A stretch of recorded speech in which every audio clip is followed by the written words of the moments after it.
3. Assalamualaikum, selamat pagi. Kami mempresentasikan 10 kosakata tentang mata pelajaran. Saya Raisya menjelaskan 10 kosakata tentang mata pelajaran sejarah. 1. Kolonialisme, yaitu penguasaan suatu negara atas negara lain untuk kepentingan ekonomi dan politik. Contohnya, Indonesia dijajah oleh Belanda selama lebih dari 300 tahun di era kolonialisme. 2. Imperialisme, yaitu kebijakan untuk memperkuat kekuatan suatu negara dengan menaklukkan atau mengendalikan negara lain. Contohnya, imperialisme Inggris tersebar luas di Afrika dan Asia pada abad ke-19. Yang ketiga, monarki, yaitu sistem pemerintahan yang dipimpin oleh seorang raja atau ratu. Contohnya, Inggris masih mempertahankan sistem monarki konstitusional. 4. Reformasi, upaya perbaikan dalam sistem politik, sosial, dan agama. Contohnya, reformasi Protestan dipimpin oleh Martin Luther. 5. Diplomasi, yaitu kegiatan bernegosiasi antara negara-negara untuk mencapai kesepakatan politik dan ekonomi. Contohnya, diplomasi internasional sering digunakan untuk menghindari konflik militer. 6. Peradaban, yaitu suatu sistem sosial dengan kebudayaan yang maju. Contohnya yaitu Mesir kuno adalah salah satu peradaban tertua di dunia. Yang ketujuh, dinasti, yaitu keluarga kerajaan yang memerintah selama beberapa generasi. Contohnya, dinasti Ming terkenal dalam sejarah Tiongkok karena kemajuan budaya dan politik. Yang ke-8, sejarawan, yaitu ahli dalam bidang sejarah.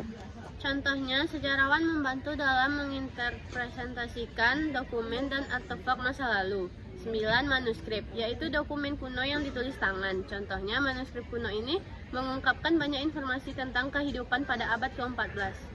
10. Monumen, yaitu struktur yang dibangun untuk mengenang suatu peristiwa atau tokoh penting. Contohnya, monumen nasional adalah simbol perjuangan. Terima kasih.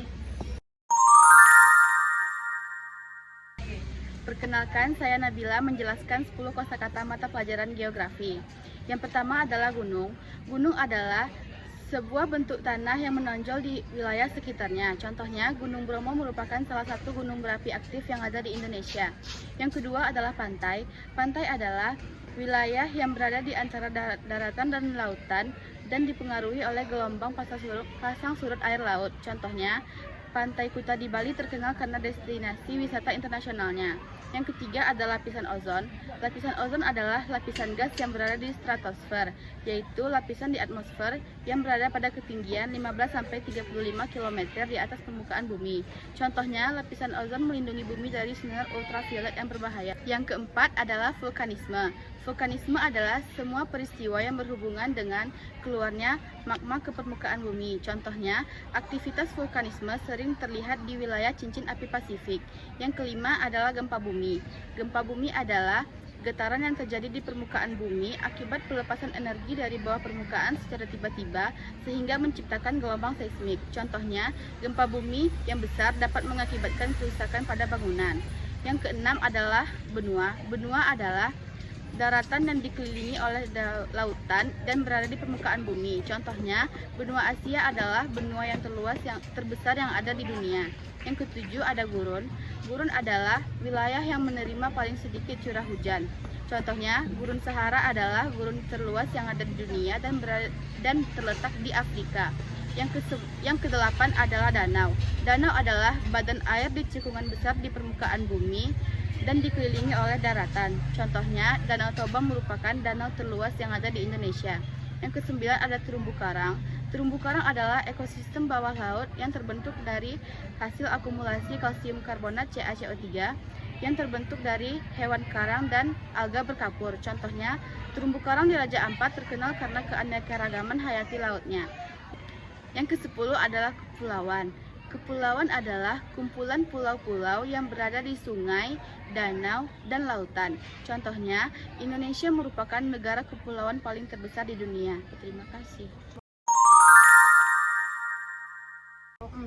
Perkenalkan, saya Alia menjelaskan 10 kosakata tentang mata pelajaran fisika. Yang pertama yaitu gaya. Tarikan atau dorongan yang dapat menyebabkan perubahan gerak suatu benda. Contohnya yaitu gaya gravitasi yang menarik benda ke bawah. Yang kedua, energi. kemampuan untuk melakukan kerja atau menyebabkan perubahan. Contohnya, energi kinetik pada bola yang bergerak. Yang ketiga, massa, ukuran kuantitas materi dalam suatu benda.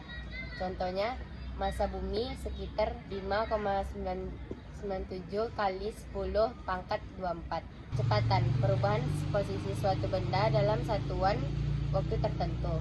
Contohnya, kecepatan mobil adalah 60 km per jam. Percepatan, laju perubahan kecepatan suatu benda per satuan waktu. Contohnya, percepatan gravitasi bumi adalah 9,8 Masehi per sekon.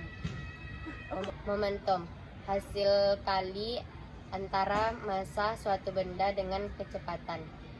Contohnya, suatu momentum mobil yang bergerak. Daya, laju perubahan energi atau energi yang dilakukan per satuan waktu. Contohnya, daya listrik lampu 60 watt. 8. Tekanan, gaya persatuan luas yang diberikan pada suatu permukaan. Contohnya, tekanan udara di permukaan laut. 9. Usaha, energi yang dipindahkan ke suatu benda. Ketiga, gaya yang diberikan kepada benda menyebabkan perpindahan. Contohnya, usaha sebesar 100 joule yang dilakukan untuk menggerakkan kotak sejauh 5 meter. 10. Frekuensi, jumlah getaran atau gelombang yang terjadi dalam satu detik. Contohnya, frekuensi gelombang suara yang didengar manusia bersekitar 20 hingga 20.000 Z. Terima kasih.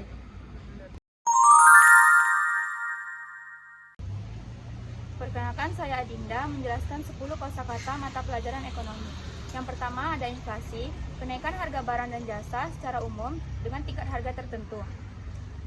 Contohnya, harga kebutuhan pokok, beras dan minyak naik akibat inflasi. Yang kedua, permintaan, jumlah barang dan jasa yang dibeli oleh konsumen dengan tingkat harga tertentu. Contohnya, permintaan masker medis meningkat selama pandemi. 3. Subsidi, bantuan keuangan dari pemerintah untuk perusahaan atau sektor ekonomi tertentu. Contohnya, pemerintah memberikan subsidi untuk bahan bakar minyak. Keempat, ada produsen, pihak yang menghasilkan barang dan jasa untuk diperdagangkan. Contohnya, perusahaan sepatu merupakan produsen sepatu berkualitas. Yang kelima, investasi, penanaman modal atau dana dengan harapan mendapatkan keuntungan di masa depan. Contohnya, Diva berinvestasi di saham untuk mendapatkan keuntungan. Yang keenam, kredit, pinjaman uang yang harus dikembalikan dengan ketentuan bunga. Contohnya, Rere membeli motor dengan kredit dengan cicilan bulanan. Yang ketujuh, oligopoli, pasar yang dikuasai oleh perusahaan besar yang saling bersaing. Contohnya, industri telekomunikasi merupakan salah satu contoh pasar oligopoli. Yang kedelapan, ada monopoli, pasar yang salah satunya produsen atau penjual yang mendominasi. Contohnya, perusahaan listrik memiliki monopoli dalam penyediaan listrik.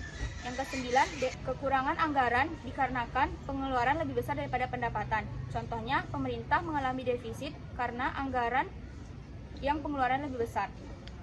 Yang ke-10 ada impor, pembelian barang dan jasa ke luar negeri. Contohnya, Indonesia membeli gandum ke luar negeri. Terima kasih. Sekian presentasi kami. Assalamualaikum Assalamualaikum warahmatullahi wabarakatuh.